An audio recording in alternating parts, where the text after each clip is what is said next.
The 2006 outdoor racing season is officially in motion with the Rolex 24 at Daytona. I'm Connie LeGrand. And I'm Bob Jenkins. The event gets things going for Speed Weeks, which culminate with the Daytona 500. Now, we'll recap the Grand Am race in a moment.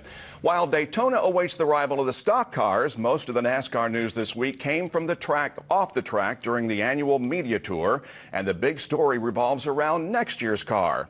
The car of tomorrow will begin competition in 2007 in 16 Nextel Cup events. NASCAR says the changes will increase safety, competition, and will save the teams money in the long run.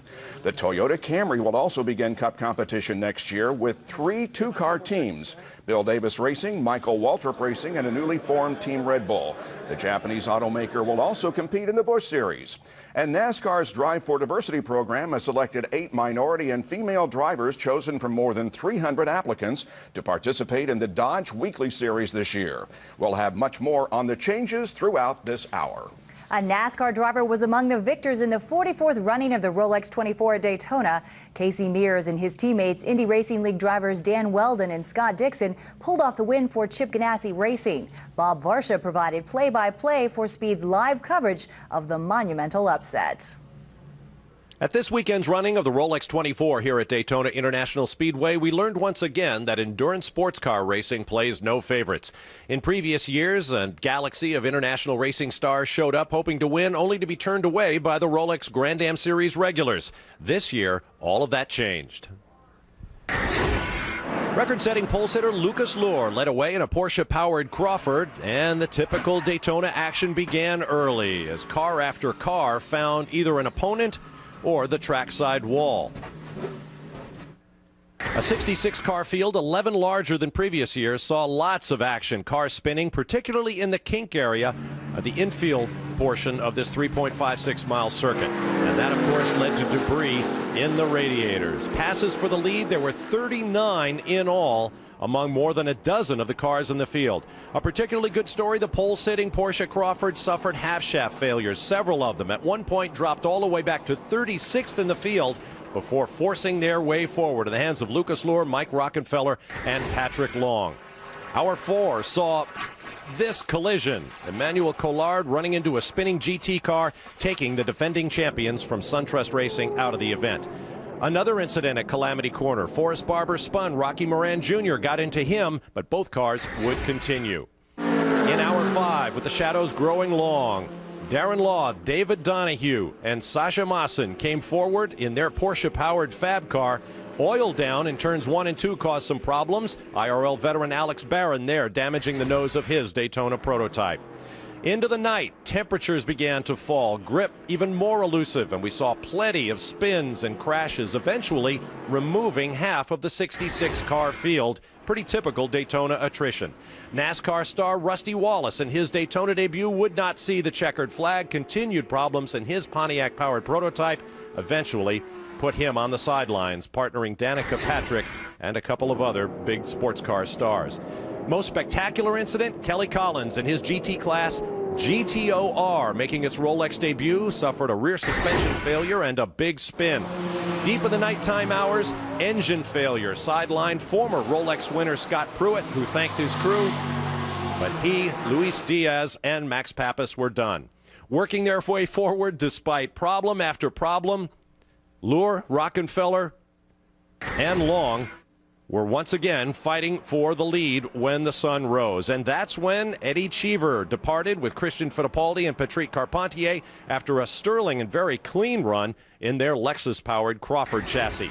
In the final hour, Darren Law, driving the Red Bull car for Brumos Racing, suffered the greatest indignity of all, a left rear tire failure that cost them 3rd place and a podium position after a hard-fought race.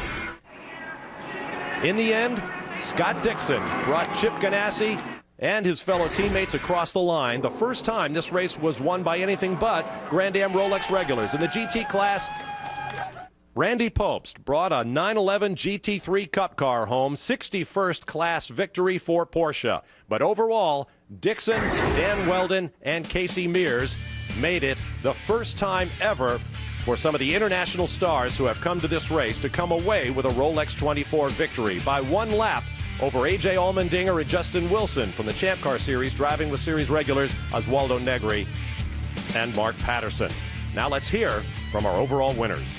It's a lot of fun, and especially with me and Dan becoming new teammates, it should be good bonding. But this race is always difficult. You know, it's so hard to win, and I just can't believe we finally did it, and it's all credit to the team. I got to thank everybody at Target Chip Ganassi Racing because, you know, to be honest, we had some stuff through the night that they took care of, and not just the O2 crew, the O1 crew, the whole team worked very hard for this. So it's a fantastic achievement for everybody involved. Really, you can't say enough about these guys. I mean, they got some quick changes done in the middle of the night that a lot of guys couldn't do, and kept us in the race. So I mean, we spent the least amount of time in the pits, and that's what it took. We had a fast car, and I just couldn't be happier.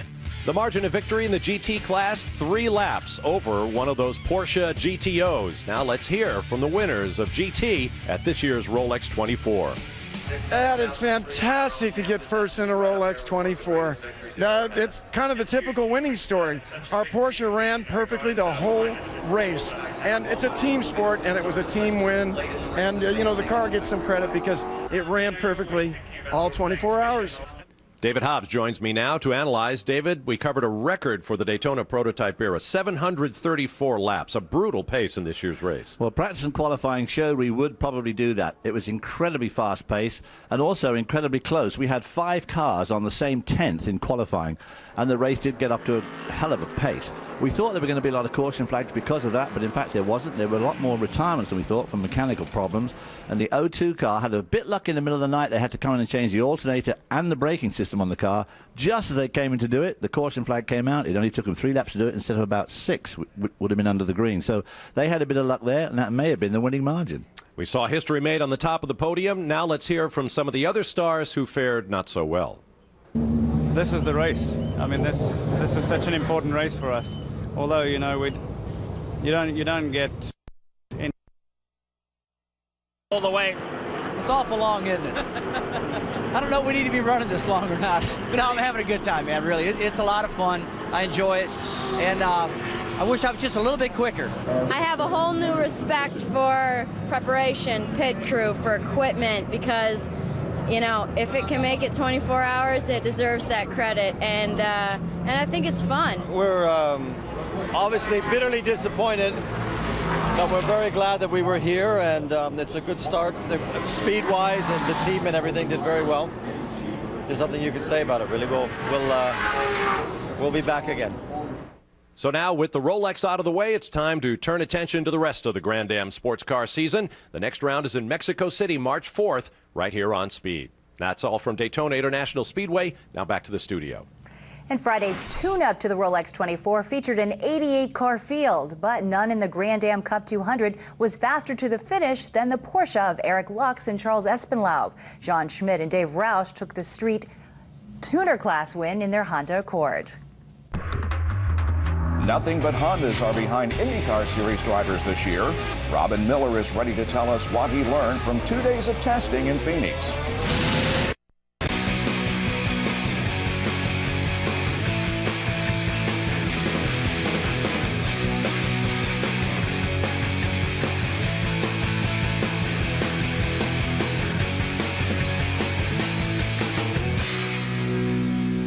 It was a big week for IndyCar Series champ Dan Weldon. Days before winning the Rolex 24, he turned the fastest lap in IRL testing for his new team, Chip Ganassi Racing. The 2-day session at Phoenix International Raceway was the first of the season, which starts, by the way, at Homestead March the 26th.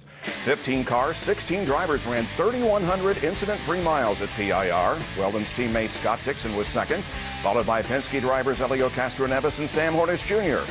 Thomas Schechter and Ed Carpenter shared a car for Vision Racing, owned by IRL founder Tony George, who I know always enjoys listening to our Robin Miller. After the IRL's 2-day test here at Phoenix International Raceway, we learned quite a few things. First and foremost, we learned it's nice to have a Honda. Ask Chip Ganassi and Roger Penske. They haven't had one the last couple of years, and they've struggled. But now that everybody in the IRL is powered by Honda, I think you're going to see these two teams back at the top where they always were. No, the biggest thing that keeps driving me right now is trying to win in this team. And you know, when you've been with a successful team and you've won a lot of races, you want to prove to everybody that you can do it in another team, because I'm not going to lie, it raises my profile, and I think it'll raise people's respect level of it. It's a pretty big change, you know, across the board with the car, and the whole package is very nice. And I could tell we did a commercial shoot just before Christmas, and you could definitely tell just pulling out of the pits. So it's a nice feeling. At least everybody's got the same stuff now, so it's back down to the teams and the drivers. Well, we've been saying over the past couple of years we don't want anything more than everybody else has. We just want the same thing. So I guess we got our wish. We've got a good opportunity here to hopefully show we're as good as we think we are. If we can get some consistency out of the car, I think we'll be happy. And so far, you know, we felt like the car is a little bit more consistent. So we're going to work that direction and hope that we're not at such a disadvantage as we were last year. The other big story on the track, Vision Racing. They were pretty much a field filler last year with Ed Carpenter and a Toyota engine. Well, now they've got Thomas Schechter added to the mix. Ed Carpenter's got a teammate. They've got Honda power. They got Dave Cripps as the engineer. They were 7th and 8th after 2 days and raised quite a few eyebrows with those speeds. If you look at the results of Vision, they certainly need to upgrade it.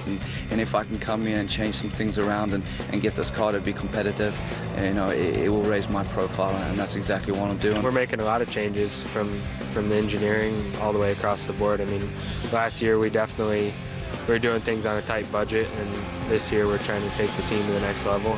The other kid that had everybody talking was Marco Andretti. 18 years old. A lot of us, including Mario and myself, said, hey, this guy needs more seasoning. You don't want to throw him to the wolves. It's too much. He didn't have any experience on ovals. But I'll tell you what, there's nothing more daunting than Phoenix International Raceway. And in a 2-day practice session, this kid held his own, never made a mistake, and looked like a veteran. So he's probably going to prove us all wrong before the season's over. We're still running a little more downforce than everybody else, just for pure comfort level. But you know, we didn't come here to be up on the speed charts. You know, we came just to get used to running on a short oval, which definitely is a challenge. He's just been way beyond his years, and you know, that's one of the main reasons why I felt that he can handle this. You know, obviously he doesn't have the experience, but that was the other thing, is he has 3 great teammates. Last but not least, there were 15 cars here at PIR, and I got news for you. It's going to be hard to see many more than that at the Homestead opener, because you've got Panther Racing, Dreyer, Reinbold, and Eddie Cheever not being here. Doesn't look like they might be anywhere but Indy this year. They don't have the budget to run the full IRL season. And I can't imagine when Tony George started this thing 11 years ago with 25 or 26 cars, he thought it'd get to this point already. 15 cars, 16 cars, not what you want to see for the season opener, kids. Here are the other speeds from the session. Koski Matsura returns for Super Aguri Racing. Rahal Letterman Racing will run 3 cars: Buddy Rice, Danica Patrick, and Paul Dana, who brings along ethanol sponsorship. In 2007, the IRL will run on 100%. Toyota will have to shine to match its success in USAC's National Midget Series. Yeah, in its first outing last Sunday at the Copper World Classic in Phoenix, a Steve Lewis-owned machine powered by Toyota went to victory lane. In the early going, Dave Steele in the white number 91 chased the blue car Bobby East on the 1-mile fast track. But then East developed a mechanical problem. He slid into the wall and was finished for the afternoon. Smooth sailing for Steele after that, as the pole sitter won the midget portion of the Copper Classic for the 2nd time. Bobby was pretty strong, especially at the beginning, and that's about all we had. You know, something happened to him. We was gaining on him a little bit, and you know, our car is pretty good at the end. But you know, here with these midgets, it's you know, restarts play a big part of it. And Ed Pink with that Toyota engine, ours was pretty good. And to come out of the box here and get a fast time and a win for Toyota, Team ASE Oakley, it's pretty big deal, I think. Steele beat Michael Lewis, Jay Drake, Cole Carter, and Ron Gregory in the midget portion of the 29th annual Copper Classic. Some of Steele's rivals say he stole the Silver Crown portion of the Copper Classic. Coming up, both sides weigh in on the controversy. But our Robin Miller gets the last word on this revamped series. The debut of the new USAC Silver Crown Series pavement car started with controversy. Only a dozen cars were ready to go at last weekend's Copper World Classic in Phoenix, and just 10 made it to the track, amid accusations that 4 of them were illegal. Now you can tell your grandkids you saw this, the first green flag for a new era in Silver Crown racing. That's Dave Steele leading Bud Katie. It finished that way, 50 laps, 0 lead changes. The man of steel goes wire to wire and doesn't stop until he pulls into victory lane. But while he celebrated, his car owner did some verbal sparring with the guy who owns Katie's car. I think we were racing for first in class today. CNR came out with a car that was totally illegal. You know, it broke every infraction you can as far as aerodynamic devices, as far as the way the fuel cell is mounted, the way the chassis is constructed. I'm under the impression Chris says he's broke no rules. My rule book that I've got here, I've got everything highlighted that he did wrong. It's pretty blatant and obvious. Bruce Ashmore and I collectively designed that car totally out of the rule book. I mean, everything there is right out of USAC's rules, same rule book everybody else had. You know, if they want to, change the rules over what the book is, that's their prerogative, and we'll go with whatever they want to do. Despite what he said and he said, here are the final results, which mirror the point standings following the first Silver Crown event of the season. Speed's Robin Miller has his own opinion on the outcome. The new look USAC Silver Crown race here at Phoenix, well, to critique it honestly, it wasn't much. They started 10 cars. They're ugly. They don't turn. They aren't as fast as midgets. And I think what you have to understand here is, let's look at what this used to be. The Copper World Classic used to be the Super Bowl for open wheel guys. Midgets, sprints, super modifieds, Silver Crown cars. Last year alone, there were 48 cars here. 37 of them took the green flag. Well, because USAC has listened to the ISC, ISC says, USAC, you need to change your Silver Crown division. We need you to come run with us. Like it's going to matter. They're still going to pick the best drivers, and they know it comes from USAC. But USAC goes ahead and blows up this division that had 65 cars last year, one of its strongest, most endearing traditional divisions. They've blown it up for these ugly things they ran here today. And maybe somewhere down the road, this thing will turn out to be a good deal, and there'll be 50 of these cars running around. And if it is successful, NASCAR is going to take it away from USAC anyway. We know that. But the bottom line to remember here is this was once a great, great event. It was what everybody looked forward to, starting the season out outdoors at the Copper World Classic. Now, not only do competitors not look forward to it, neither do the fans, because there were 3,000 people here today, folks. There used to be 30,000. Nice job, USAC. Well, USAC hopes to double its Silver Crown car count for the next race at Homestead in late March. And there's been a change in the guest list for this year's International Race of Champions. We'll hear about it coming up on Speed News. Last week, we ran down the list of drivers invited to this year's International Race of Champions series. Already there's a change. Ryan Newman is in, Carl Edwards out, and here's why. Edwards is going to run both the NASCAR Nextel Cup and Busch Series, and a scheduling conflict has caused him to withdraw from the elite field. To be invited to the IROC series is, something that I can't even describe. You know, the first time I went to Kenny Schrader's shop to visit him, he showed me his IROC car, and I thought that was so neat. And I'm really disappointed that I'm not going to be able to run the series because of a scheduling conflict. The last race starts at the same time as the Busch Series event in Memphis. So hopefully I get an invitation next year, and we don't have a scheduling conflict. But we've been trying to resolve it, and we ended up having to say we're not going to be able to do it. The IROC Series will compete at Daytona twice this year, once on the Tri-Oval and also on the road course. Events in Texas and Atlanta are also included in the 2006 schedule. All 4 races naturally here on Speed. And you can catch us 1 week from Saturday as we return to Saturday and Sunday editions of Speed News for Speed Weeks and the 2006.